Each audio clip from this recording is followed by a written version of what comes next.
Olá, seja muito bem-vindo a mais um episódio desse programa e podcast A Nova Advocacia Tributária. Eu sou o professor Masi e aqui nós discutimos o direito tributário pós-reforma. Lembre que o objetivo principal desses nossos encontros aqui é estabelecermos parcerias na advocacia. Você que me assiste, você que me ouve, se tiver no seu escritório uma causa de tributário administrativo em que você precisar de ajuda, entre em contato comigo, tem na descrição desse vídeo e na minha bio do Instagram o link direto para o WhatsApp do meu escritório. E a gente vai discutir os termos dessa parceria. Vamos advogar juntos nas suas causas. Lembro ainda que estão abertas as matrículas de todos os cursos de advocacia da minha escola. O link para os cursos você também encontra na descrição desse vídeo ou na minha bio do Instagram. Só para que você saiba, estão disponíveis os cursos de advocacia que são os seguintes para a sua matrícula.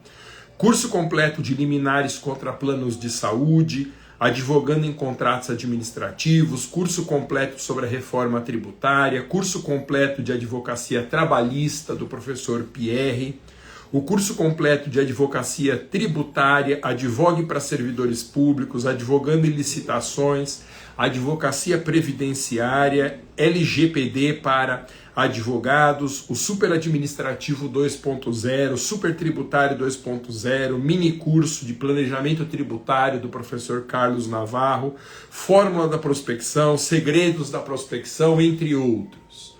Mas estou na dúvida em qual desses cursos me inscrever. Aí tem o acesso premium, que é um valor que você paga e que libera o conteúdo de todos esses cursos e os demais da minha escola. Então não perca essa chance, aproveite esse finalzinho de ano para dar aquela chacoalhada na sua advocacia, se matriculando nos cursos da minha escola. Você encontra o site escoladomasa.com.br.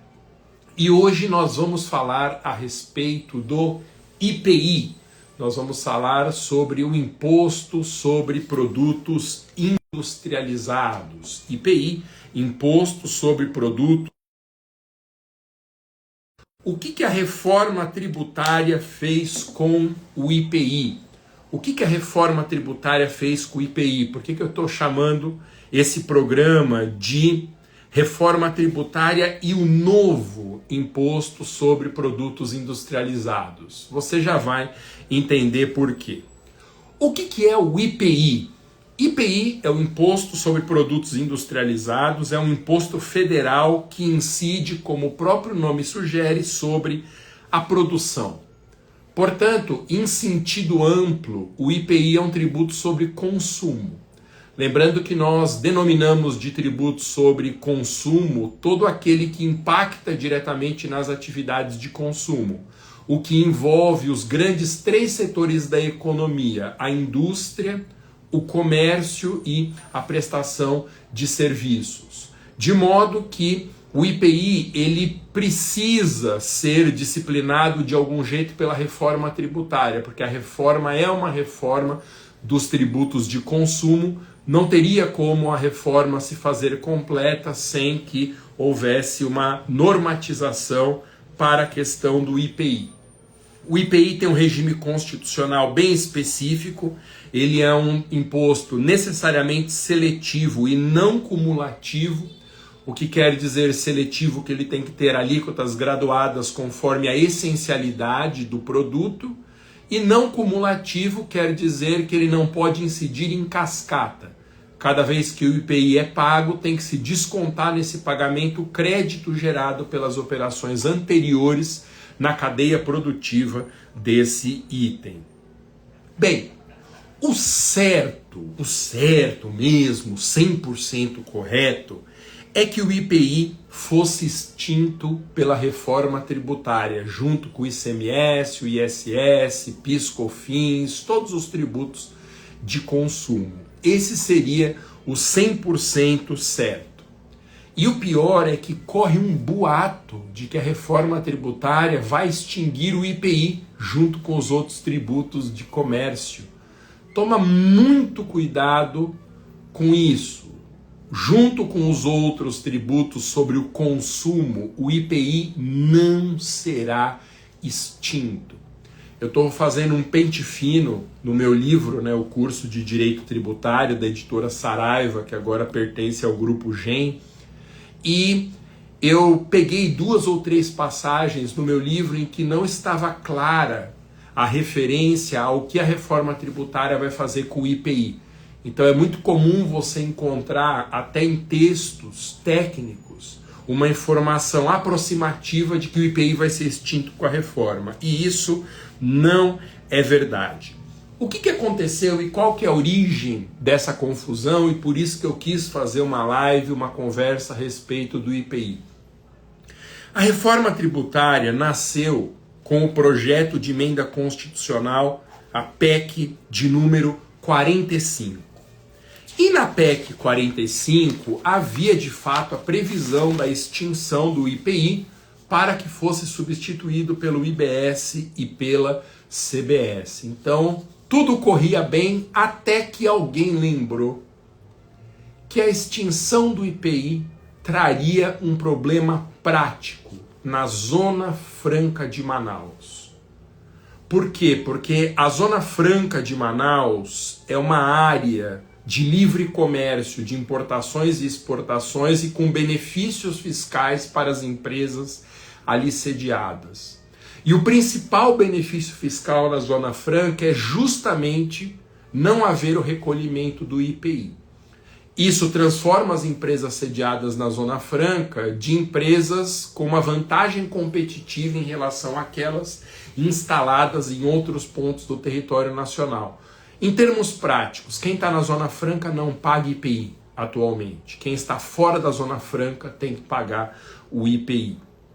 E a reforma tributária extinguindo o IPI traria um problema enorme com a situação da Zona Franca de Manaus. Então, ao longo do processo de discussão e aprovação da PEC 45, a extinção do IPI foi tirada da reforma tributária para a proteção da Zona Franca de Manaus. Então o IPI permanece, só que ele permanece com uma alíquota chamada de alíquota zero, o que é uma espécie de uma isenção.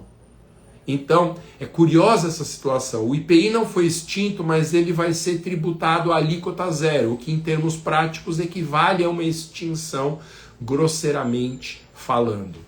Mas diz a reforma tributária, o IPI será tributado a alíquota zero, com exceção dos produtos que concorrem com aqueles produzidos na Zona Franca de Manaus.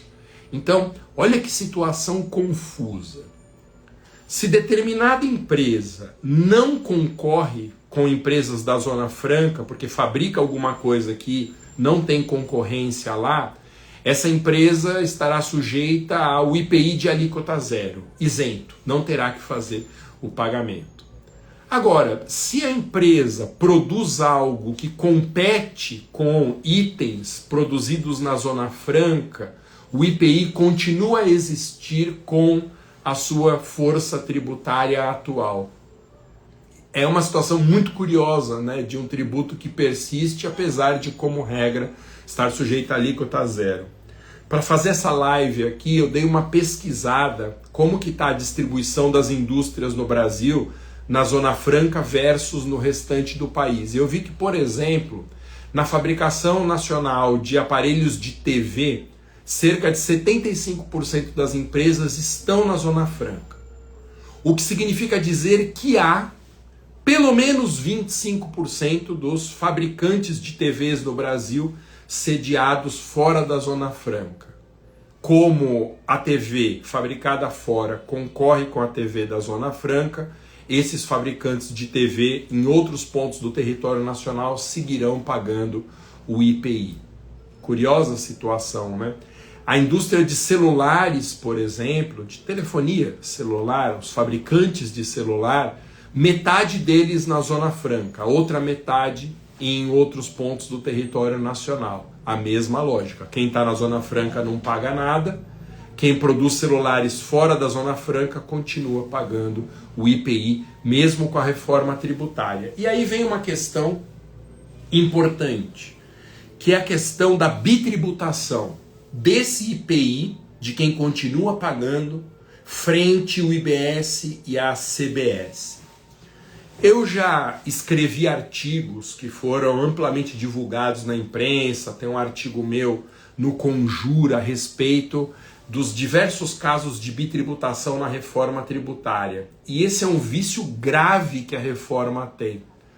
Parece que quem pensou a reforma tributária esqueceu da vedação de bitributação que existe no nosso ordenamento. E entre tantos e tantos casos, tem esse, das empresas que seguirão pagando o IPI, porque produzem itens que concorrem com a Zona Franca, mas não estão na Zona Franca, e que passarão a ter que pagar também o IBS e a CBS. Ou seja, o mesmo fato gerador ensejará o pagamento de 3 tributos. Isso é uma bitributação proibida pela Constituição Federal. Você encontra essa proibição nos artigos 154 e 195 do texto constitucional de 88. Inclusive, sobre as bitributações na reforma tributária, eu vou falar no workshop, que eu vou fazer o workshop fechado pelo Zoom, já é a semana que vem, gente. Segunda-feira da semana que vem é o primeiro dia, o primeiro encontro nesse workshop sobre as 7 oportunidades mais importantes da reforma tributária para advogados. O evento vai ser dividido em 3 dias, segunda, quarta e sexta da semana que vem, e está com inscrições abertas também. Você encontra aqui na descrição desse vídeo ou na minha bio do Instagram o caminho para garantir a sua vaga nesse workshop fechado sobre oportunidades da reforma tributária. Se te interessa oferecer para clientes do seu escritório esses produtos em forma de oportunidade, nascidos com a reforma tributária, não deixe de garantir a sua vaga, porque o workshop não vai ser transmitido pelas redes sociais. Ele é fechado para inscritos via Zoom. E há um valor simbólico de inscrição de R$ 97,00. Então, faça essa sua inscrição, garanta a sua vaga, que nós vamos discutir muito bitributação e reforma tributária. Sobre a Zona Franca de Manaus, alguns comentários são importantes para te situar aqui diante do problema. A Zona Franca foi criada em 1967, foi, portanto, uma estratégia deliberada do governo militar para estimular o desenvolvimento regional da Amazônia. Havia toda uma questão de segurança nacional na cabeça dos militares e a necessária ocupação da Amazônia para a proteção da integridade do nosso território, e era preciso criar ali alguma forma de estímulo para as pessoas se mudarem para a Zona Franca e ocuparem a região, para o entorno de Manaus e ocuparem a região. Mas como que a pessoa vai para lá se não tinha emprego? Então, para fomentar o emprego, foi criada a Zona Franca, as indústrias em massa se transferiram para lá, e isso gerou uma série de empregos e deu muito certo. Hoje, a região metropolitana de Manaus, se não me engano, é a 5ª maior região metropolitana do nosso país. O fato é que no ADCT, o Ato das Disposições Constitucionais Transitórias, a Zona Franca de Manaus está garantida por mais de 50 anos. E por que há essa previsão no ADCT, que garante os benefícios da Zona Franca por mais de 50 anos? Porque a doutrina costuma chamar os benefícios da Zona Franca de isenções. E são isenções temporárias e condicionadas. E no Brasil, toda isenção temporária e condicionada, ela não pode ser revogada antes do prazo que foi prometido do benefício. Então, o que está por trás dessa prorrogação permanente que é feita do tempo de validade dos benefícios da Zona Franca é a proibição de revogação de isenções condicionadas e temporárias.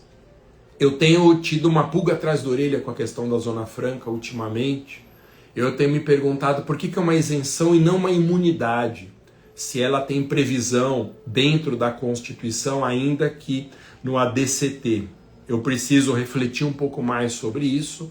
Eu tenho a impressão que há um equívoco doutrinário ao se tratar da Zona Franca como uma área de isenções, quando ela seria, na verdade, me parece, uma área de imunidades tributárias. E por essa razão, o Congresso Nacional, na tramitação da PEC 45, manteve o IPI mesmo com a reforma, segundo essas regras que eu comentei com vocês. Então, em resumo da nossa conversa, só para matar o boato de que o IPI vai ser extinto com a reforma, ficou estabelecido na reforma que o IPI permanece com alíquota zero, exceto nos produtos que concorrem com a Zona Franca de Manaus. Então era isso que eu tinha para te contar hoje a respeito do novo IPI na reforma tributária. Lembre, o objetivo desses conteúdos aqui é que eu advogue junto com você.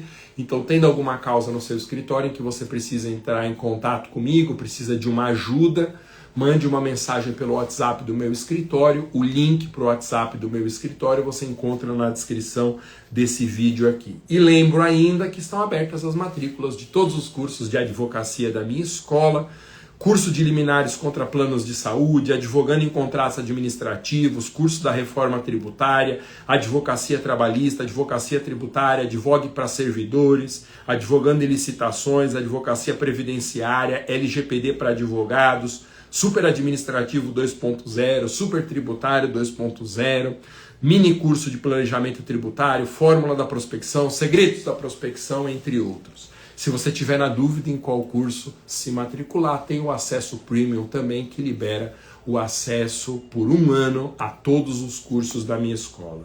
Valeu, é isso, nos veremos então na semana que vem no workshop, e por causa do workshop não teremos live na semana que vem, começa na segunda-feira, a inscrição você encontra também na descrição desse vídeo ou na minha bio do Instagram. Valeu, até mais, tchau!